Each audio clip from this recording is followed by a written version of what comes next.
Airbus 380 es el avión de pasajeros más grande del mundo. Tiene la altura de un edificio de 7 pisos y capacidad para más de 850 pasajeros. Ningún fabricante de aviones ha logrado crear algo de mayores dimensiones. Fue ideado para competir con el avión que dominaba el momento, el Boeing 747, una apuesta muy arriesgada. Hablamos de miles de millones invertidos. Está en juego el futuro de la empresa. Su descomunal tamaño implica una serie de retos logísticos inexplorados hasta el momento. El verdadero problema es el tamaño. Es gigantesco. ¿Había dudas de que un avión tan grande fuera seguro? ¿Qué pasa si hay una emergencia y hay que evacuar? Y de su respuesta en situación de riesgo. Jamás había visto un avión con tal magnitud de daño. Esta es la historia de una máquina única en el mundo, el Airbus A380. Singapur, 4 de noviembre de 2010. El vuelo 32 de Qantas sale del aeropuerto para una travesía de 8 horas hasta Sydney, Australia. El Airbus A380 es el avión de pasajeros más grande jamás construido. Ha estado volando durante 3 años sin ningún incidente aéreo y es el orgullo de la flota de Qantas. A los mandos, el capitán Richard de Crepini. Unos 3 minutos y medio después del despegue superábamos los 2000 metros de altura. Entonces se escuchó una enorme explosión.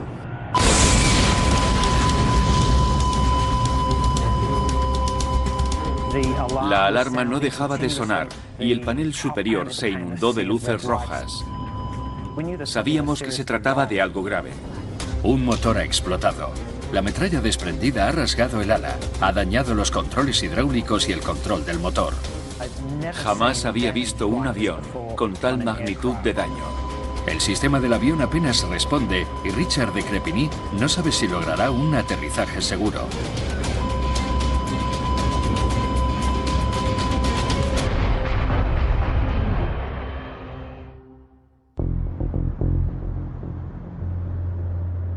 La historia del Airbus A380 comienza en 1988 en Toulouse, Francia. Jean Pearson, el presidente de Airbus, intenta revolucionar el mundo de la aviación. Quiere convertir a Europa en el estandarte de la construcción de aviones, un negocio dominado por América. Cuando Airbus entró por primera vez en el mercado a principios de los 70, ninguna aerolínea norteamericana le prestaba atención. Nadie tomaba en serio los aviones europeos. Airbus ya fabrica aviones pequeños y de mediano tamaño, pero solo abarca un 15% del mercado global. Para crecer, Airbus debe enfrentarse al mayor nombre de la aviación: Boeing. En 1988, el gigante americano fabrica casi 2/3 de todos los aviones comerciales, incluido el poderoso 747. A Pearson no le gustaba la idea de que para adquirir un avión de 400 asientos solo pudieras ir a Seattle y a Boeing. Y Pearson, conocido por sus colegas como el mayor oso de los Pirineos, rara vez se echaba para atrás. Es un apodo interesante, el oso de los Pirineos. Dirigía con mucha franqueza. Tenía una personalidad muy fuerte. A veces demasiado. Pearson planea ir directo a la joya de la corona de Boeing, el potente 747.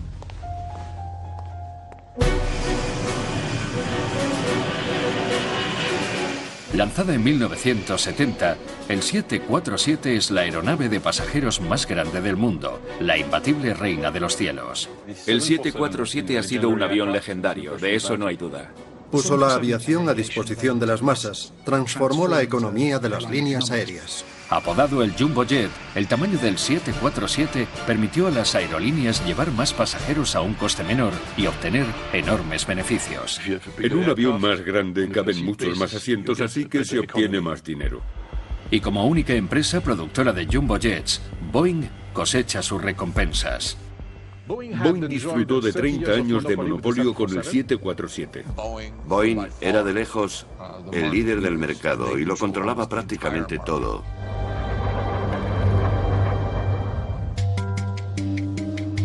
Pearson sueña con dar un paso al frente cuando su jefe de desarrollo le comenta el plan para la creación de un intrépido nuevo avión. El concepto de la idea que le presentó a Pearson era la de un avión muy grande, más que el Boeing 747. No existía una ley en el mercado aéreo que prohibiese superar el tamaño del 747. Para Pearson, el Airbus sería un competidor que cambiaría las reglas del juego. Con capacidad para un 25% más de pasajeros que el 747, las aerolíneas preferirían el Airbus al Boeing. Pero construir el primer superjumbo del mundo no será una tarea fácil, y el fracaso podría suponer el fin de Airbus. Hablamos de miles de millones invertidos. Está en juego el futuro de la empresa. Para Pearson merece la pena correr el riesgo y da luz verde a su equipo para que empiecen.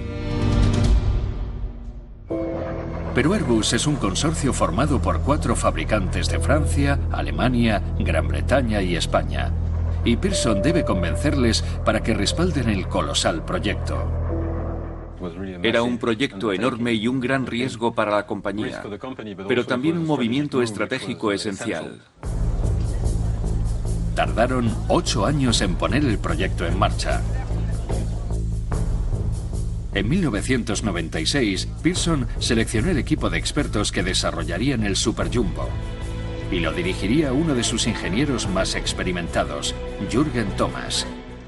Fui nombrado director de la nueva división que se crearía y a la que llamaron Large Aircraft Division. La necesidad de discreción obliga a que el proyecto de aviación civil más grande y costoso de su tiempo nazca en un edificio de oficinas abandonado. Estábamos en, vamos a decir, un edificio relativamente modesto. Eran unas instalaciones sin acondicionar. No teníamos ni armarios, solo una mesa, sillas y puede que un teléfono. Las ventanas no se abrían, y lo gracioso era que habían elegido aquel lugar para que no acabáramos tirándonos alguna noche desesperados por aquel proyecto casi imposible. Pero el equipo de Jürgen no se amilana. Nadie se quejaba, todo aquel con el que empecé siempre estuvo motivado. Vivían por y para aquello. Su Superjumbo será conocido como el A380, pero por el momento llamarán al proyecto A3XX.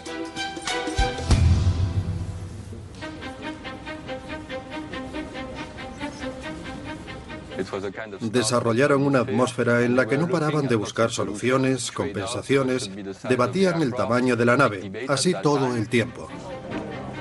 El primer gran reto era el crear un avión capaz de trasladar a un número récord de pasajeros.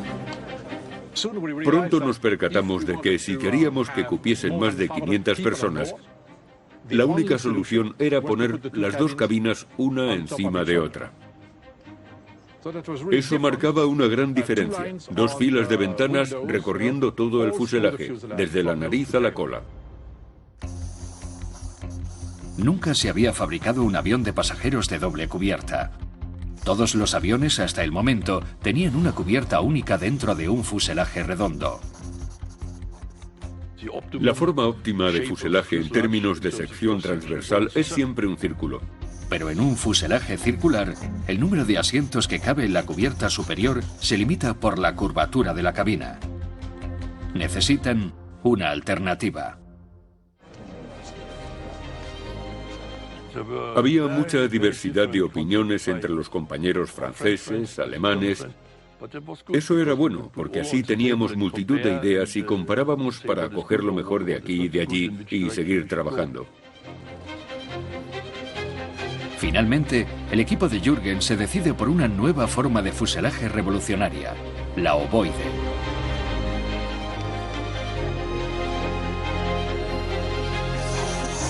La genialidad del concepto ovoidal es el aprovechamiento máximo de ambas cubiertas. La forma ovoidal permitirá que el Super Jumbo lleve hasta 193 pasajeros más que el 747. El nuevo concepto de fuselaje se creó para aprovechar el mayor espacio, reducir el gasto de combustible y ofrecerle la máxima comodidad al pasajero, que se sintiese como, Dios mío, esto es maravilloso, cuánto espacio, qué avión más estupendo. Pero la alegría dura poco. Pronto descubren que Boeing ha empezado a trabajar en su propio Super Jumbo.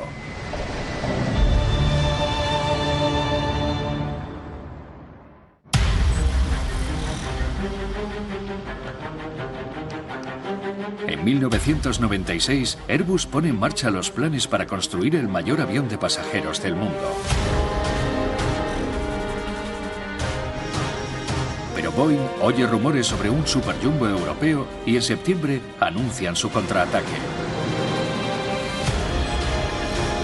Aumentan el tamaño de su 747 para que compita con el Airbus A380.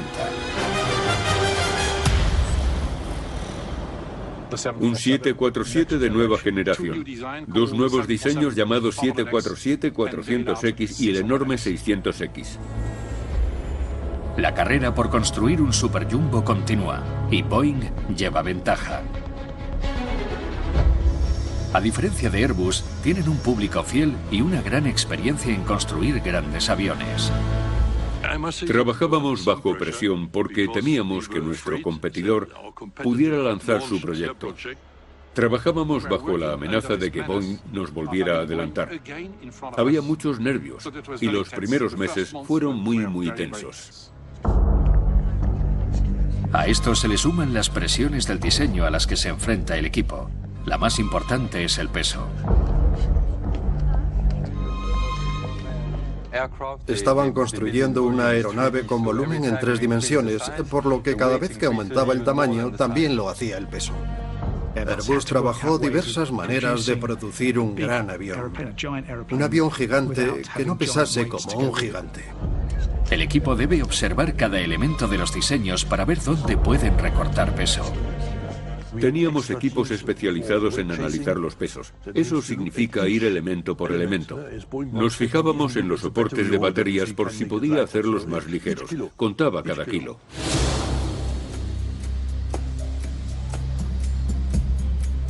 Entonces el equipo descubre un material muy ligero llamado Glare. Un innovador compuesto de fibra de vidrio y aluminio. Pero nunca se había utilizado para el cuerpo principal de un avión.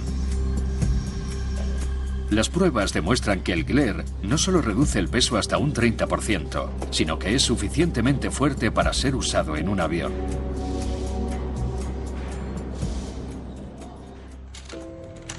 Pero aún con este ahorro de peso, el A380 sigue pesando 600 toneladas en el despegue, un 40% más que el 747.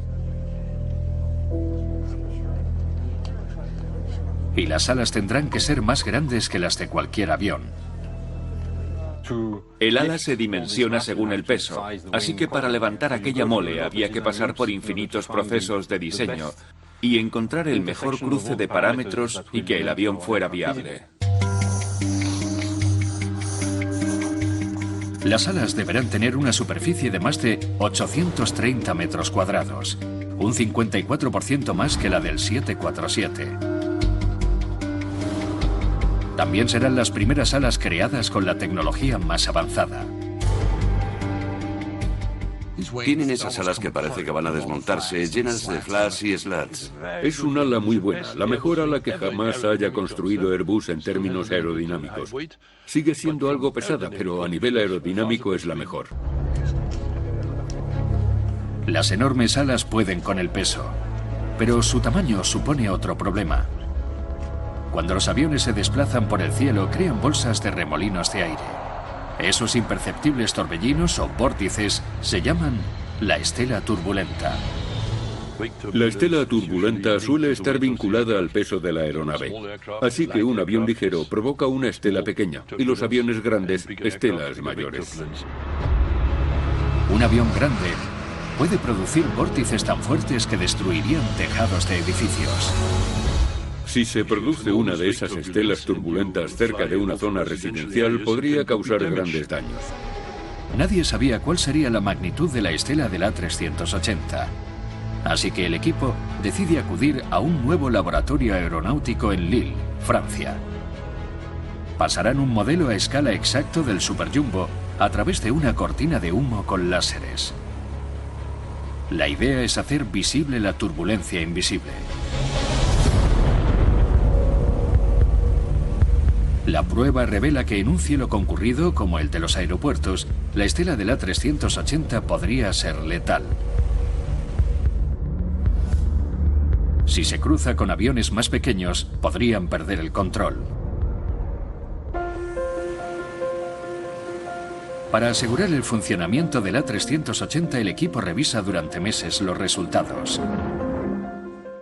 Con aquellas pruebas aprendimos a calibrar lo que teníamos que hacer y lo que no, y prestar mucha atención a cómo reducir la estela turbulenta. El equipo se centra en las puntas de las alas. Ahí es donde se crean los vórtices cuando las corrientes de aire de baja presión que hay por encima del ala y las de alta presión que hay por debajo chocan. Finalmente se dan cuenta de que si añaden un dispositivo de punta alar, evitaría el choque de corrientes y garantizaría que el Superjumbo no provocase una turbulencia mayor a la del 747. En diciembre de 1996, el diseño del A380 está casi terminado. El equipo crea un gráfico para mostrarle al mundo cómo será en pleno vuelo. Airbus está convencido de que su avión será rival para el más grande de los 747. Pero en enero de 1997, Boeing anuncia algo sorprendente. Declara que se retira de la competición de superjumbos. Nos enteramos de que Boeing había decidido parar el proyecto de un superavión y cortar de raíz el programa del 747X. En teoría, aquello eran buenas noticias para Airbus, pero Boeing preparaba otra sorpresa. Llegaron a la conclusión de que el mundo no necesitaba superjumbos. El modelo de negocios del superjumbo depende del modelo de distribución hub and spoke. Es decir, cuando aviones de gran capacidad vuelan entre los centros de conexión y después aviones más pequeños trasladan a los pasajeros al destino final. Boeing consideraba el concepto completamente redundante. Boeing decide que apenas hay rutas tan sumamente transitadas que no existen zonas de tanto tráfico aéreo como para necesitar un avión del tamaño del A380. En su lugar, Boeing cree que el futuro de los viajes aéreos está en aviones de tamaño mediano que realicen vuelos directos entre aeropuertos pequeños, sin tener que pasar por los centros principales. Y cuando Boeing habla, la industria de la aviación escucha. La gente solía creer que Boeing siempre llevaba razón. Incluso dentro de Airbus había mucha gente, de hecho la mayoría, que pensaba que un avión de esas dimensiones no era precisamente tomar el camino más adecuado. Casi una década de esfuerzos y millones de dólares invertidos en un avión que el mundo no necesita.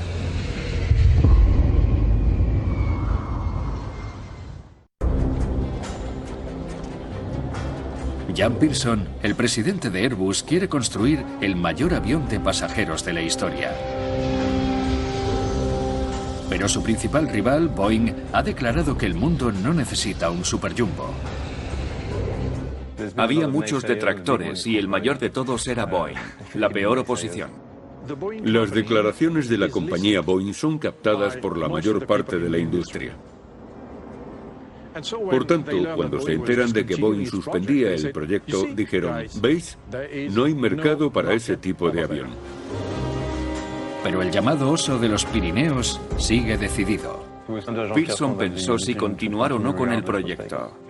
Lo reunió a todos, dirigió el programa con mucha efectividad y guió al equipo que lo haría realidad.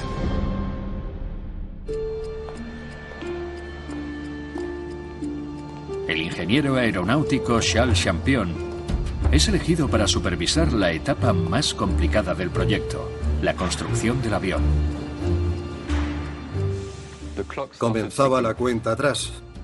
El verdadero desafío al principio fue reunir al equipo adecuado, tener un equipo capaz de fabricar el mayor avión de pasajeros que jamás se había creado para nuestros clientes. Pero antes de construir el A380, Airbus debe crear nuevas fábricas en 4 países diferentes. Eran espacios gigantescos. Y tener que construir algo tan grande por partes en distintos países de Europa para ensamblarlo en un lugar, logísticamente es una pesadilla.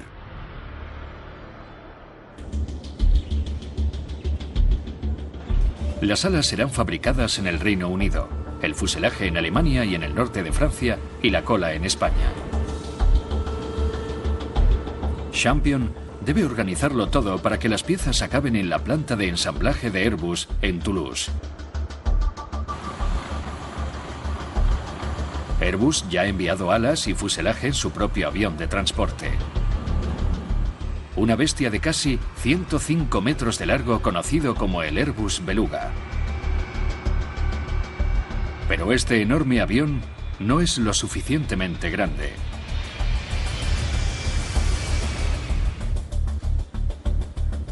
Los ingenieros consideran la idea de sujetar piezas del A380 al cuerpo de otros aviones, pero aquello no es práctico.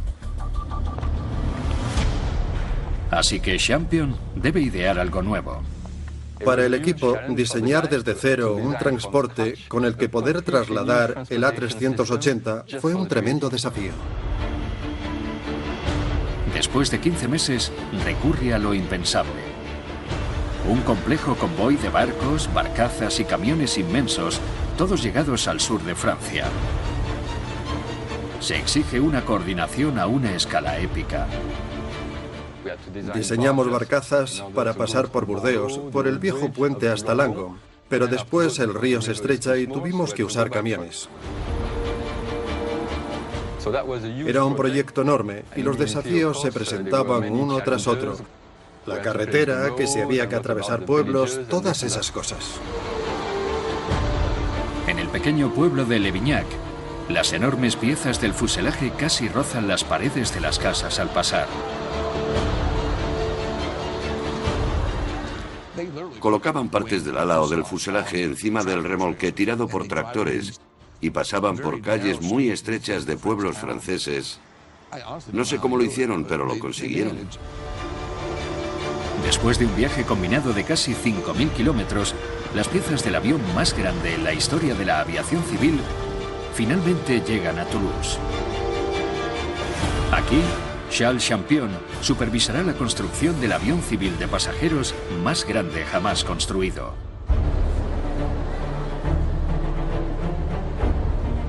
...18 de enero de 2005... El primer prototipo de Airbus Super Jumbo es presentado al mundo en una deslumbrante ceremonia. Veías entrar a todos aquellos accionistas, clientes muy importantes, incluso hasta el jefe de Estado. Los primeros ministros europeos que habían invertido miles de millones de dólares de dinero público acuden al evento donde está toda la prensa mundial. This is the most exciting new aircraft in the world. It is European cooperation working at its best. Sentí que aquel fue el mejor acontecimiento al que asistiría jamás y yo había dirigido todo el programa.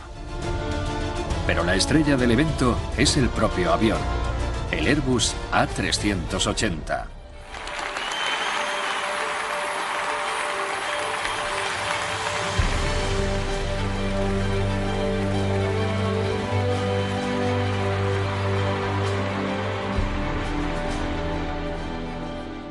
Es un momento muy emocionante en el que de repente te das cuenta de la magnitud del trabajo y del nivel de ambición. Era el avión más grande del mundo. Bajo aquellas sonrisas, aún quedaba una pieza por resolver. El Super Jumbo tenía que volar.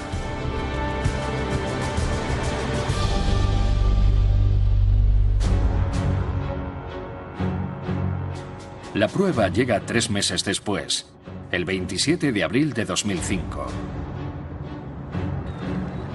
Una gran multitud se reúne en Toulouse para ver si el primer Super Jumbo del mundo logra alzarse con éxito al cielo.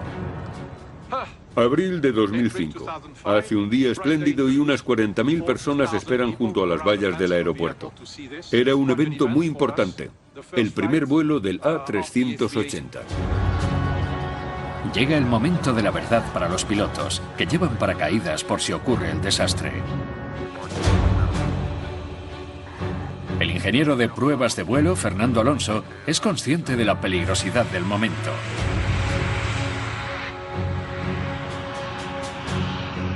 Cuando pilotas un avión por primera vez, algo puede salir mal. Y en el aire apenas hay tiempo de reacción. Es mejor ser precavido y saber qué hacer en cada momento antes de despegar. Je rappelle la procédure de décollage.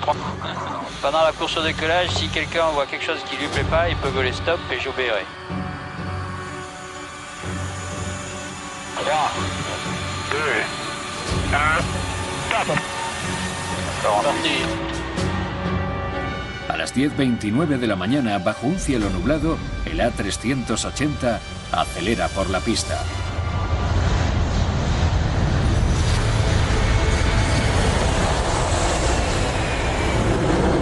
La enorme máquina se eleva sin esfuerzo alguno hacia el cielo.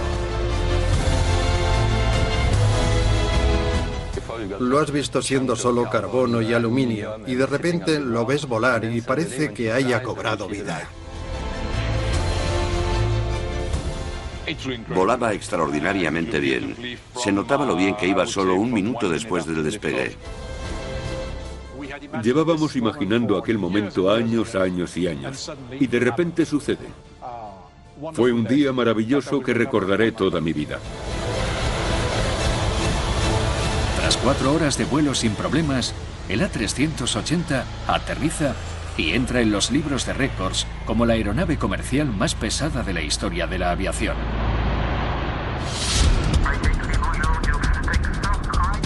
Durante los siguientes 19 meses, el avión pasa por 2.500 horas de pruebas de vuelo. Esto es una parte esencial para el certificado como aeronave.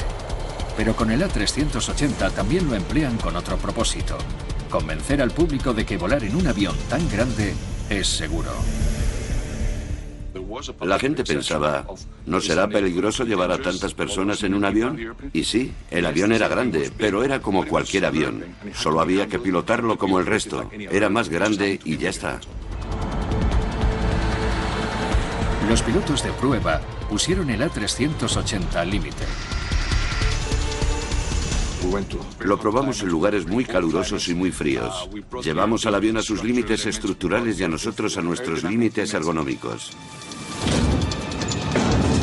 En una prueba para identificar la velocidad mínima de despegue, los pilotos arrastran deliberadamente la cola por toda la pista.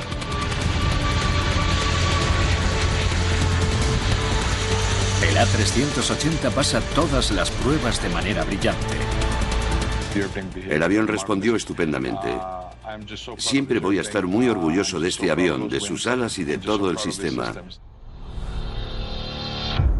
Pero la prueba más dura está aún por llegar.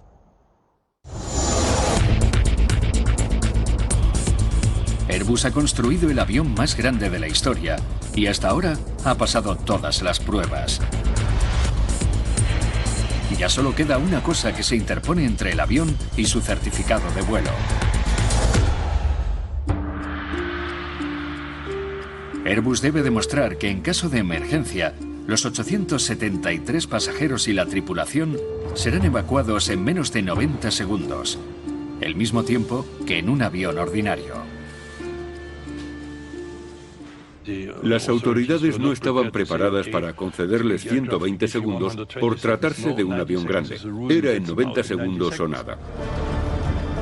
El 26 de marzo de 2006 en Hamburgo, Alemania, Airbus se prepara para la mayor prueba de evacuación en la historia de la aviación.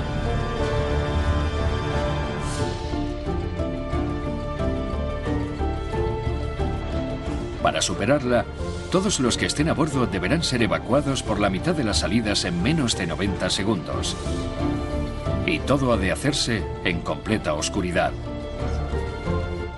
Fue un gran desafío con el que corríamos mucho riesgo, y un fracaso nos hubiese causado muchos problemas. El destino del proyecto del Super Jumbo está en juego.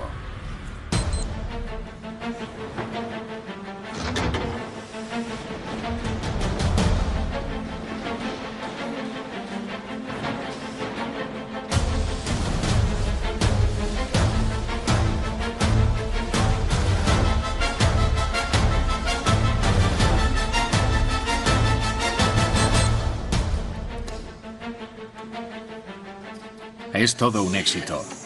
Los 873 pasajeros a bordo son evacuados en 78 segundos, un amplio margen de 12 segundos por debajo del límite.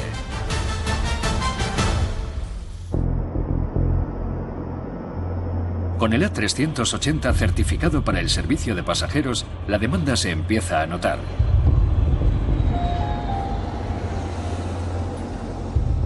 Pero con una estructura tan compleja, fabricada en 4 países, la producción a gran escala rápidamente se retrasa.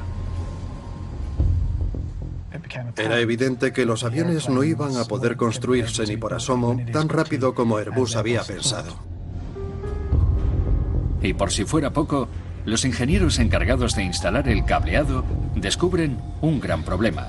Muchos de los cables son demasiado cortos. Francia y Alemania han sido los responsables del sistema de cableado del A380. Pero ambos insisten en trabajar con sus propios sistemas informáticos. Los diseñadores franceses utilizaron un tipo de ordenador y los alemanes usaron el que les era más familiar, y ambos sistemas no eran compatibles. Si hubiesen usado el mismo sistema, habrían podido subsanar el problema mucho antes. Era una mezcolanza de 5 culturas: francesa, alemana, española, británica y además la central de Airbus, que tenía una visión y una mentalidad diferente. Con más de 530 kilómetros de cable para cada A380, el pequeño descuido causa un gran impacto. Tenían que trasladar a personas de otras partes del imperio Airbus a Toulouse para volver a cablear el avión. Esto causó un retraso importante en la entrega y un gran coste, porque el primer avión tuvo que ser desmantelado para poder revisar por completo el cableado, del morro a la cola. El choque de culturas ha dejado todo el proyecto al borde del colapso. Ya llevan un año de retraso y un descomunal presupuesto de 2.000 millones de dólares. Este último retraso provoca la cancelación de toda la versión de carga del A380. Los contratos perdidos con gigantes como FedEx y UPS le suponen a Airbus otros 5.100 millones de dólares en pérdidas. Aquello fue tremendamente doloroso. Fue una lección dura, muy, muy dura. Ahora todo depende de la versión de pasajeros del A380. Singapore Airlines y Emirates Airlines han encargado aviones por un total de 20.000 millones de dólares. Pero con el avión tan retrasado, dudan si perderán la fe y lo cancelarán. El equipo directivo pisó el acelerador para mantenerlos a bordo. La confianza se puede perder en cuestión de días. Había que explicarlo y hacer entender muy bien a los clientes lo que había sucedido, aunque no estuvieran orgullosos de que las cosas no se hubiesen hecho correctamente. Tuvimos mucho estrés. Afortunadamente, la atractiva ofensiva de Airbus en las líneas aéreas de pasajeros lo compensa. Nadie canceló el encargo de un solo A380 a pesar de los retrasos de entre 18 meses y 2 años y medio.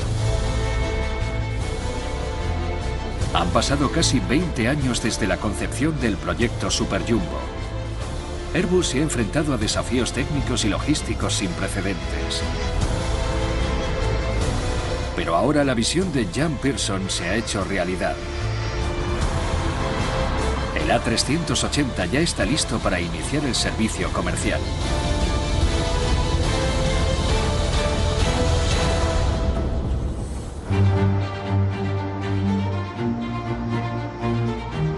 ...25 de octubre de 2007.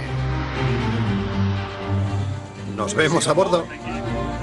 Cientos de pasajeros suben a un A380 de Singapore Airlines para su primer vuelo comercial.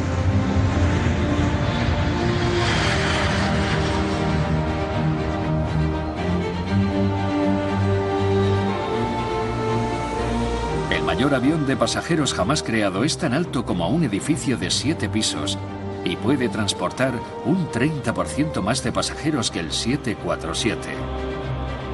Tiene las alas más grandes fabricadas para un avión de línea. Las alas son increíbles. Incluso hoy no me canso de mirarlas. Siempre que vuelo en uno de estos aviones, me pido el asiento de la ventana. Cuanto más cerca esté del ala, mejor, y las miro.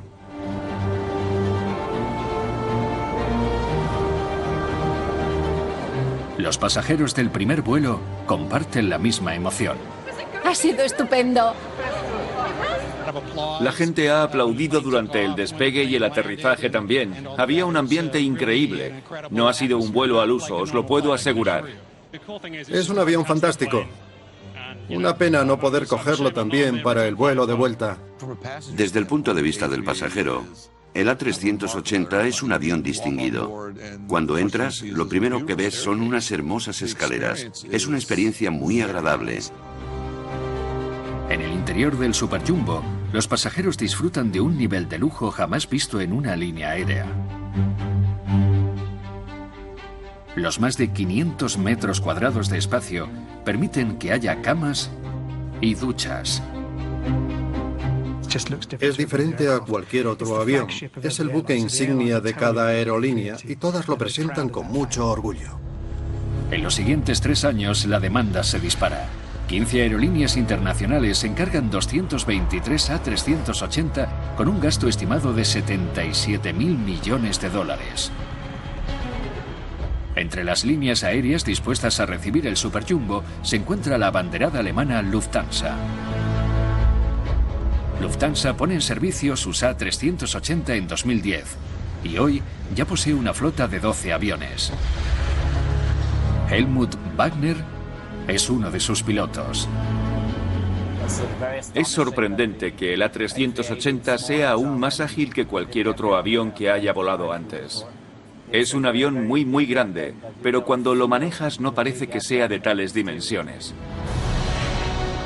En 2009, Airbus alcanza un hito importante. Por primera vez hay más A380 que 747s en las aerolíneas de todo el mundo. La confianza que Airbus depositó en el modelo Hub and Spoke para los viajes aéreos ha dado sus frutos. Un director ejecutivo de Boeing dijo: ya nadie compra 747s, porque compran A380. Parece que Jan Pearson lograba hacer realidad su sueño de superar a Boeing. Pero un año después, un catastrófico acontecimiento pondría en duda todo el proyecto del Super Jumbo.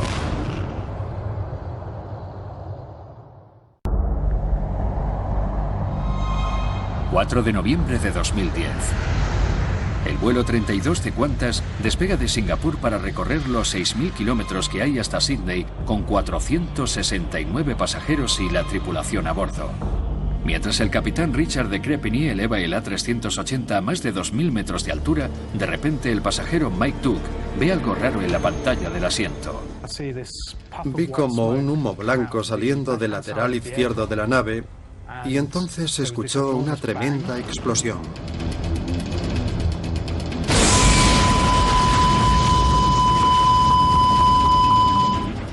De repente vi un enorme hueco rectangular en el ala. Uno de los motores Rolls-Royce del avión ha explotado y crea toda una lista de problemas a los que el capitán Crepigny debe enfrentarse.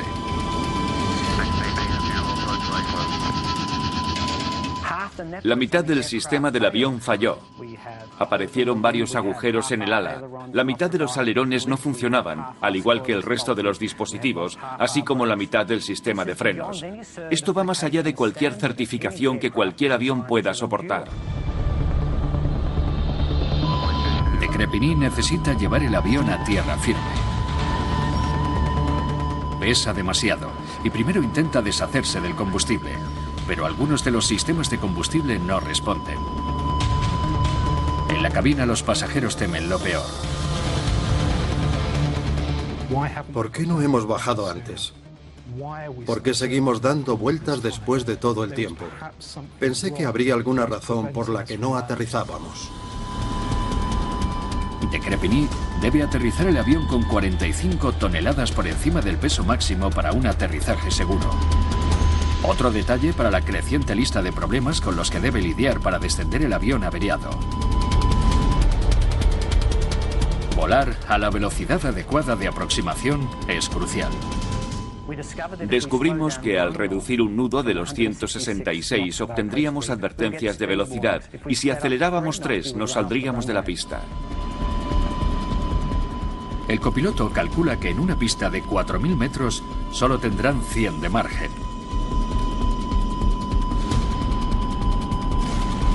De Crepigny alinea el avión para la aproximación final.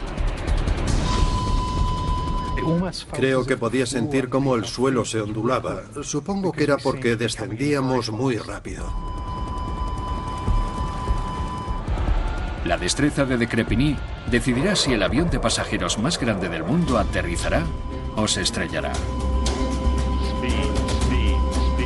Cuando estábamos pasando de 150 a 90 metros de altura, nos alertaron con 2 advertencias de velocidad por ir peligrosamente lentos.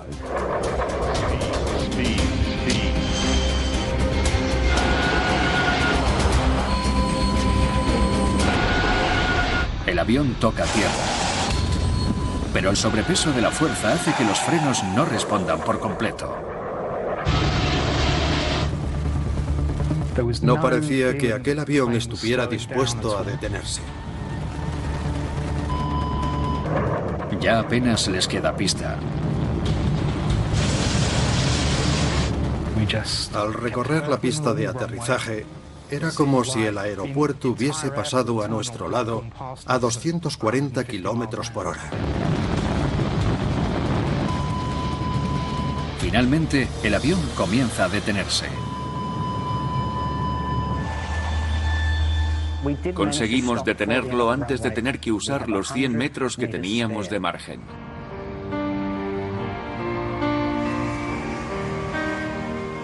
Entonces llegaron 8 camiones de bomberos para proteger a los pasajeros y a nosotros. Ahora es cuando pueden ver el verdadero alcance de los daños.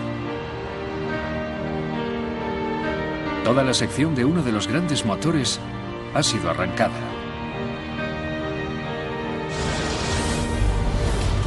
La tripulación logró aterrizar en una situación muy complicada. El equipo de Qantas hizo un trabajo notable. Identificaron el problema, manejaron la emergencia con profesionalidad y pudieron aterrizar el avión en Singapur, con todo el mundo sano y salvo.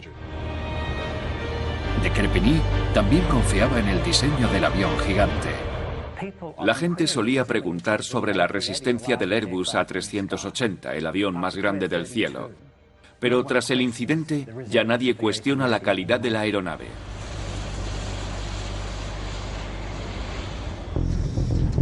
De inmediato, los fabricantes del motor Rolls-Royce investigan las causas de la explosión. Al parecer, aceite de una pequeña fuga se había colado en el motor caliente y empezó a arder causando un incendio y posteriormente la explosión. Los fabricantes estudian cuál es la mejor opción para que no vuelva a pasar. Fue el primer accidente grave que sufrió un A380, pero el Super Jumbo estaba preparado para superarlo.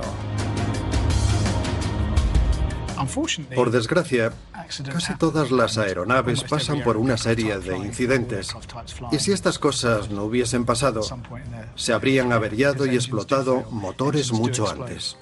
El avión estaba tan bien diseñado que incluso con los sistemas a medio gas lograron aterrizarlo con todo el mundo sano y salvo.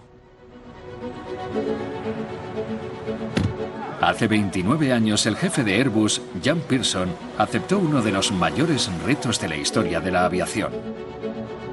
Desafió el dominio de Boeing, apostando por el futuro de su empresa de superjumbos. Siempre hubo un impulso inicial a querer aportarlo todo por el programa, un programa de aviones grandes. Pero este en concreto venció a todos. Ningún fabricante se ha atrevido a intentar hacer algo semejante. Hoy, el A380 es el factor común entre los principales aeropuertos del mundo. No solo es superior al Boeing 747, sino que hace que Airbus aumente la cuota de mercado del 15 al 50%. Con la llegada del A380, Airbus dio un paso adelante en la industria. En el mercado hay 150 asientos y dos únicos jugadores, Airbus y Boeing. Pero el A380 también transforma la manera de volar. Sin el A380, las aerolíneas tendrían que volar con más frecuencia por ser aviones pequeños. Eso es más movimiento, más coste y un cielo abarrotado. Los que estuvieron detrás del A380 fabricaron un avión que marcaría la historia. Ahora, cuando voy a Londres, me quedo mirando al Támesis y a los A380 que pasan por el puente de la Torre y pienso, Dios mío, lo hicimos nosotros. Es genial.